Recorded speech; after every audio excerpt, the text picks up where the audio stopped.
miarabantsika rehetra indray. Androantsika iresaka ny antsoina hoe ny fibanjinana sy ny fiainoana. Fibanjinana sy fiainoana.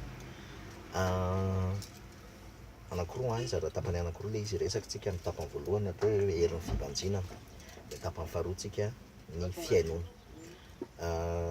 Mila azontsika aloha androko anazy de hoe mila fantatritsika fa zay zavatra banjintsika, za rehefa miresaka hoe mibanjina tsy 5 sens ny resahako, fa zay zavatra banjintsika rehetrarehetra ao amin'ny âme-tsika, zany hoe ao amin'ny saitsika sy ao amin'ny fotsika, zay zavatra banjintsika rehetrarehetra tsy maintsy miseho amin'ny fiainantsika. Lalàna zany, zavatra banjinanao no miseho amin'ny fiainanao. Ozy izy Jesosy hoe ny maso izy ny jiro ny teny, ka raha maizina ny masonao izy de maizina avokoa ny zavatra rehetrarehetra. Ary ny mahatonga ny Paoly ny teny any amin'ny Hébreu izy no miteny hoe mibanjina ny Kristy izy izay tompony finoantsika sy mpanefa azy. Tenena amin'ny Paoly ihany koa hoe sainy ny zavatra any ambony izy fa tsy ny zavatra ety an-tany, satria misy dikany io zavatra banjinina sy zavatra sainina io, misy dikany izy io.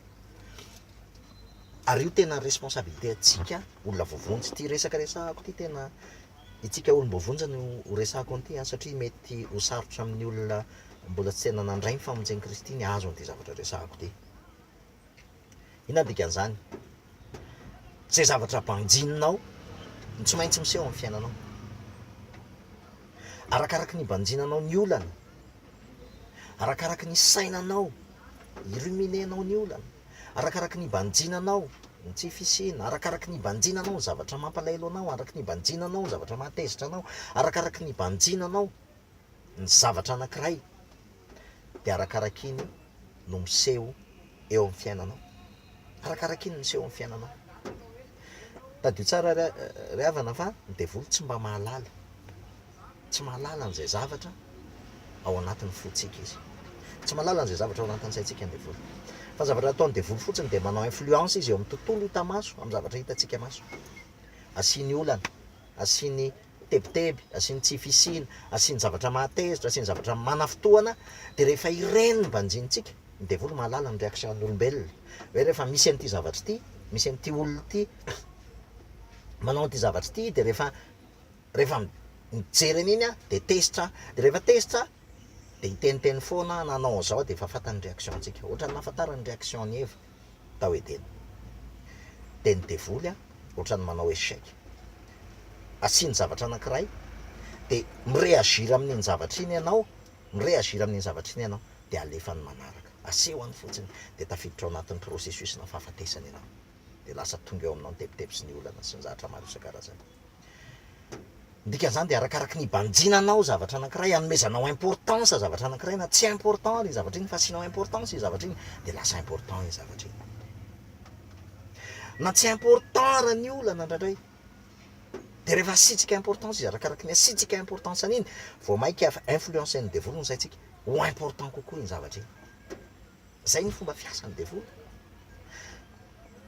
Mety tsy important akory le fitrangana aretina ny voalohany, fa asitsika importance ao anatin'ny fitaitaina sy ny fitebitebena le izy, de lasa vao maika miombo le zavatra, miombo le zavatra. Tadio tsara fa arakaraky ny anotsika ny diagnostika négatif ny dokotera ny vao maika mampiombo ny aretina satria mampitebiteby atsika.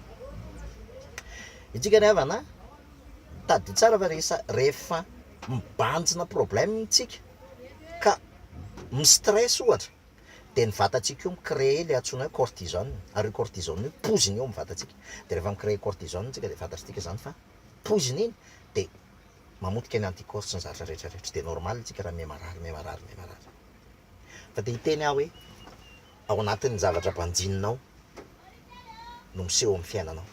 Ozy izy Paoly hoe banjino Kristy, banjino Kristy ozy izy, mibanjina ny Kristy tompony finoantsika sy mpanefa azy, de any amin'ny Kristy banjinina, de miseho ao aminao ny fiainana be da be amin'ny Kristy. Ohatrany ao an'izany banjina ny Kristy zany, banjino saintsaino isan'andro, ny famindram-pony, saintsaino isan'andro ny famelan-keloka, saintsaino isan'andro ny zavatra efa vitany teo aminao, saintsaino isan'andro ny famelan-keloka ny meny anao, saintsaino isan'andro fa izy ny velona ao anatinao ary izy ny miasa na ny fikasana na ny fanaovana tanteraka ny sitrapony. Ka raha Kristy ny velona ao anatinao sy miasa ao anatinao, inona moa zany ny tokony esanao saina sy tebitebenao? Avelao izy miasa ao anatinao, izy ny anosika anao amin'ny zavatra rehetrarehetra zay ataonao.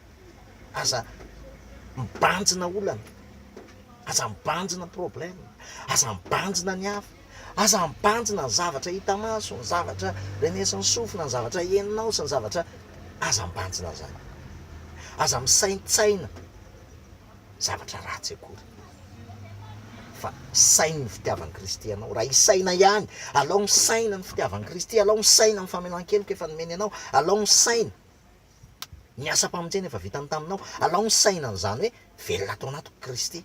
Tsy alao ve misaina n'izany? Toy izay misaina zavatra hafa zay tsy mamokatra fa tsy fahafatesana eo amin'ny fiainanao. Rehefa misaina ianao fa Kristy ny velona ao anatinao ary izy miasa ao anatinao na ny fikasana na ny fanaovana, dia manomboka eo ho tanteraka aminao le hoe fa asanareo izy izy voaforona anao asa tsara. Izy ny manosika anao, Andriamanitra miasa ao anatinareo na ny fikasana na ny fanaovana. Alao izy miasa ao anatinareo, zava-miafinao izy, dia Kristy ao anatinareo, fanantenana sy voninahitra. Dia alao hiasa zay Kristy ao anatinao zay, alao hiasa ny herin'izany fandresen'ny Kristy zany eo amin'ny fiainanao. Saintsaino isan'andro zany, banjino zany, zay ny fisaintsaina zany. Zay ny problème sy ny amintsika zatra mibanjina ao amin'ny tontolo ara-panany efa vitan'i Jesosy ny zavatra rehetra, fa eo amin'ny tontolo hita maso ny amintsika zatra mibanjina olana, zatra mibanjina efa nampianarina zany, zatra mibanjina ny herin'ny tenantsika hamany olana, zatra mibanjina zavatra maro isan-karazany. Fa androany teteny mibanjina ny Kristy, mibanjina ny Kristy.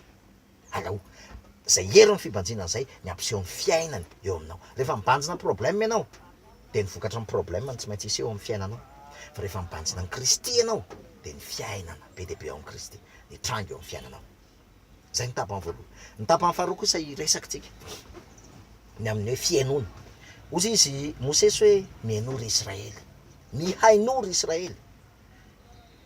Jehovah-Andriamanitra dia Andriamanitra tokanao izy izy, Jehovah-Andriamanitra dia Andriamanitra tokana.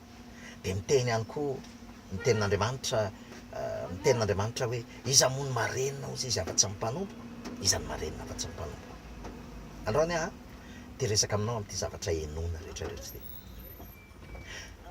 Za tsy miteny hoe aza mihaino an'izao na aza mihaino an'izao na aza mihaino an'izao fa ozy izy mantsy Jakoba sambatra ny olona ozy izy izay tsy tafitohana miteny, tsy tafitohana miteny.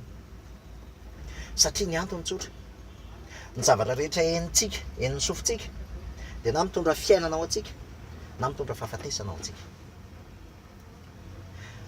Ianao nefa tsy maintsy haheno zavatra zay mety mitondra fahafatesana. Ka raha ohatra ka tsy Kristy ny velona ao anatinao, dia tsy maintsy ao latsaka ao anatin'ny fonao daholo ny teny rehetra heninao rehetrarehetra. Dia za te hiteny be dia be ny zavatra henintsika, henin'ny sofintsika, be dia be ny zavatra, fa zao maiza koa manivana hoe inona no mitondra fiainana, dia inona no mitondra fahafatesana, fa no mitondra fiainana ihany ny azo alatsaka ao anatin'ny fo. Tandremo ny fonao, mihoatra no zay rehetra tokony tandremana. Zay zavatra mitondra fiainana, ny teny mitondra fiainana alatsaka ao anatin'ny fonao. Tsy maninona rehefa tena lehibe ao Kristy ianao hainoy izay tianao hainoina, fa manana discernement spirituel hoe ireto milatsaka ao anatin'ny foko, fa ireto kosa tsy alatsaka ao anatin'ny foko. Raha ohatra ka tena mbola tsy vitanao zany, dia aza alao tena miaino, tsy miaino afa-tsy zavatra mamelona. Tsy possible anefa zay, misy fotoana ianao tsy maintsy aheno zavatra mitondra fahafatesana, mitondra fahatezerana, mitondra fanafitohinana, mitondra sy ny ohatran'izany. Tsy maintsy hainao zany ianao, fa raha tsy olon-dehibe ao Kristy ianao, tsy capable hanavaka hoe discernement ity henoko fa mijanona eo ihany ty fa tsy milatsaka ao anatin'ny foko ty, ary tsy hitondra fahafatesana ho ahy ty, fa ny anteny mitondra fiainana ihany no raisiko. Dia raha teten'ny zavatra henotsika aoka mba ho ny tenin'Andriamanitra, ny teny mitondra fiainana, reny promessin'Andriamanitra rehetrarehetra, ny promesse momba famelan-keloka, promesse ny fitiavany antsika, promesse no ny zahatra rehetrarehetra efa vitany teo amintsika. Rehefa tahotra no heninao isan'andro, dia tahotra ny tsy maintsy iseho amin'ny fiainanao. Fa mpirorona ny heninao isan'andro, fa mpirorona ny tsy maintsy ho lasa ao anatin'ny fonao. Fanamelohana ny heninao isan'andro, fanamelohana ao anatin'ny fonao. Zay tsy maintsy zay io.